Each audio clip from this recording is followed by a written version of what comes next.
ఎన్నికల కోడ్ ప్రభావం stamps and registration శాఖపై పడింది. వార్షిక ఆదాయంపై ప్రభావం చూపుతోంది. గత ప్రభుత్వ నిర్ణయాలు సైతం ప్రభుత్వ ఆదాయాన్ని పెంచలేకపోయాయి. 2022-23 వార్షిక ఆదాయంతో పోలిస్తే ఈసారి వార్షిక ఆదాయం నిరాశపరిచింది. దీంతో ఆదాయం పెంచే దిశగా సర్కార్ అడుగులేస్తోంది.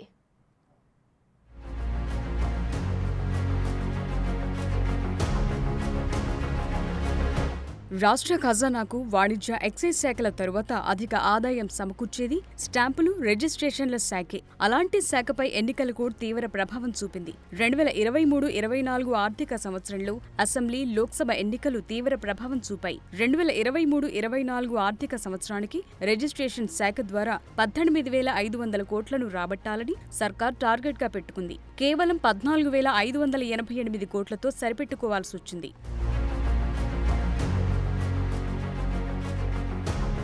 2022-23 ఏడాదికి మాత్రం రికార్డ్ స్థాయిలో ఆదాయం వచ్చింది. గతంలో ఎప్పుడూ లేని విధంగా 14,299 కోట్లను రాబట్టింది. 2023-24లో అసెంబ్లీ, లోక్సభ ఎన్నికల కోడ్తో క్రయ విక్రయాలు పడిపోయాయి. గతేడాది అక్టోబర్ నుండి డిసెంబర్ వరకు అసెంబ్లీ కోడ్తో స్థిరాస్తుల అమ్మకాలు, కొనుగోళ్లపై ఎఫెక్టు పడింది. మార్చి 16 నుండి పార్లమెంట్ ఎన్నికల కోడ్ అమల్లోకి రావడంతో మార్చిలో రావాల్సిన ఆదాయంపై ప్రభావం పడింది. వీటికి తోడు కేసీఆర్ హయాంలో 111 జీవో రద్దు చేస్తామని ప్రకటించడంతో హైదరాబాద్ చుట్టుపక్కల జిల్లాల్లో క్రయ విక్రయాలపై ప్రభావం చూపింది. 70% ఇన్కమ్ వచ్చే హెచ్ఎండిఏ పరిధిలో రిజిస్ట్రేషన్లు సన్నగిల్లాయి.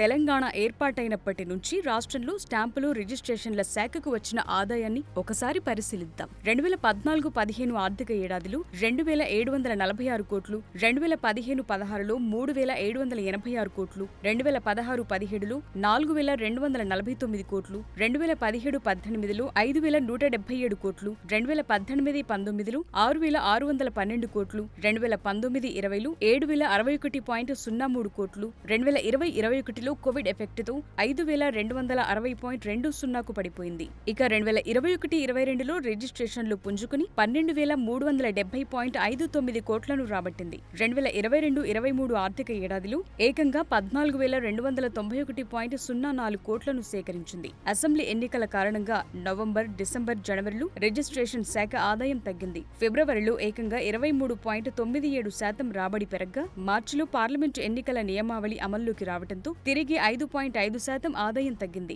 ఎన్నికల కోడ్ ప్రభావం పడకుండా ఉన్నట్లయితే ప్రభుత్వం ఆశించిన మేరకు భారీగా ఆదాయం వచ్చేదని అధికారులు చెప్తున్నారు.